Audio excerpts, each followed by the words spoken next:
Hey,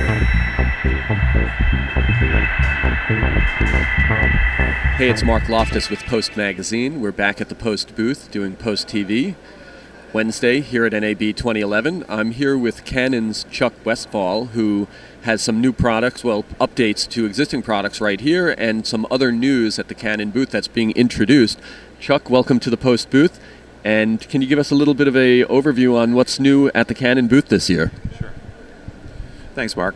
Actually, here at the NAB 2011, we've got a couple of different things that we're introducing.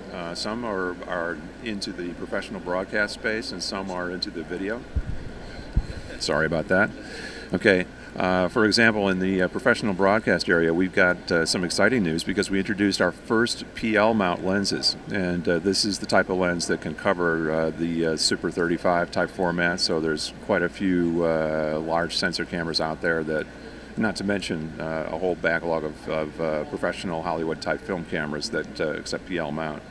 So those lenses are being shown for the first time here at the show, and they're very exciting. In addition to that, I wanted to mention that we've got two things that relate to EOS on the HD front. First is a new Final Cut Pro plugin that is going to be available by the end of the month, free download on the Canon USA website. And basically what this will do is to extend compatibility to our latest model, the Rebel T3i, but more importantly to 5D Mark II and 7D users and everybody else who's using our equipment for HD. We've removed the restriction on keeping the files in the original compact flash file structure that used to be a requirement.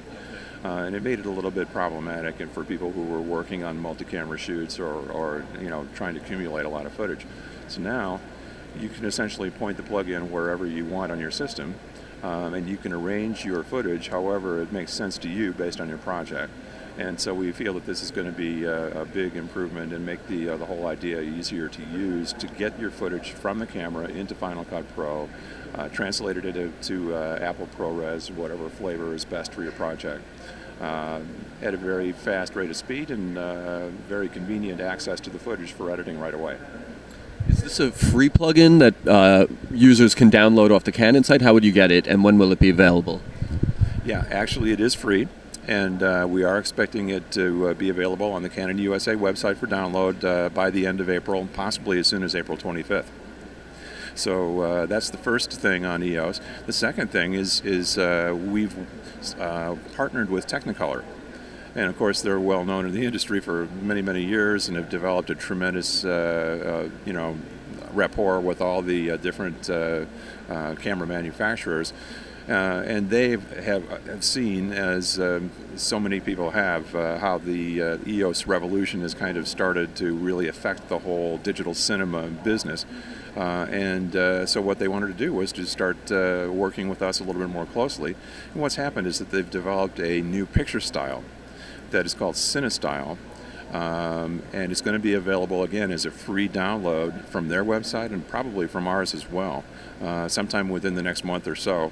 And the idea of this is actually multiple different usages. One, the picture style itself is designed to increase the dynamic range that you can get out of the camera compared to the current picture styles that are available. We are writing a compressed a file, an H.264 file. We don't have the ability to change that.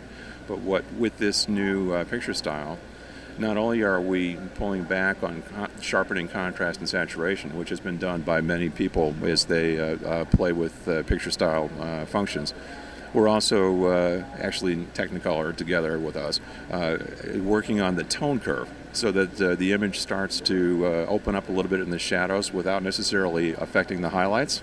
And it gives the editor more room to be able to adjust the image in post. So that was one of the things that we were hoping to accomplish and that Technicolor did accomplish by developing this picture style. One question about the picture style, is that applied at the camera stage or is it in post-production? It is loaded into the camera, and you definitely have to shoot your footage with that style in there, and it's going to bake into that file. And then when you do get it into post, because there's so much more information visually in that file due to this picture style, the grading or the post-production editing gets a whole lot more robust than it was before. Now, another thing though that's very important, Technicolor has some additional added value to this whole idea because, of course, they're well known for their post-production color correction software, and in Hollywood, people are using not only the 5D or the 1D Mark IV, but also many different other brands of HD capture. So because of the difference in profiles between these different devices, it's really important to be able to match color between the EOS and those other devices. And Technicolor has basically got that down to a science now. They really have got the ability to make it very easy for the editor to be able to match in the color from the EOS to whatever else they're working with on that particular project. This will work with existing cameras that are out now, or is it from here forward? Well, we primarily were working with the 5D Mark II. The 5D Mark II really was one of the keys because that's the camera that has the greatest amount of usage. But it happens to be compatible with the 1D Mark IV and the 7D as well. And you actually have a 1D here with us today. What's new here that you want to highlight from that model? Yeah, actually, I just wanted to point out to people who might not be aware that, okay, thank you. 1D Mark IV is basically the top of our line in EOS. It's our professional camera that's really designed for high performance, not only HD but still. Still photography, we can do 10 frames per second, and that's among the fastest in the industry for SLRs. But for video, one of the things that makes a difference is that this is the one camera in our line that has the dual card slots. It has a CF and an SD. And so that is very, very valuable because it can be set, for example, to have mirrored recording so that you have an instant backup, or it can be set for relay recording where you essentially can fill up one card and automatically go into the next. So extending your shooting time. Yeah, that's correct. Now you're still, talking the 4 gigabyte limit per individual clip, so that's not changing. But the fact of having more onboard storage is definitely a welcome improvement. And is that new for the show or for models coming forward? Or? Well, it's not necessarily new for NAB, but it's unique in the Canon line, and it's something that is one of the several things about the 1D Mark IV that are kind of differentiating features for HD. And I'd like to mention one other, and that is that on the 1D Mark IV, we have the greatest low light sensitivity in the entire system. In fact, even greater than the 5D Mark II, which was the previous champion for low light.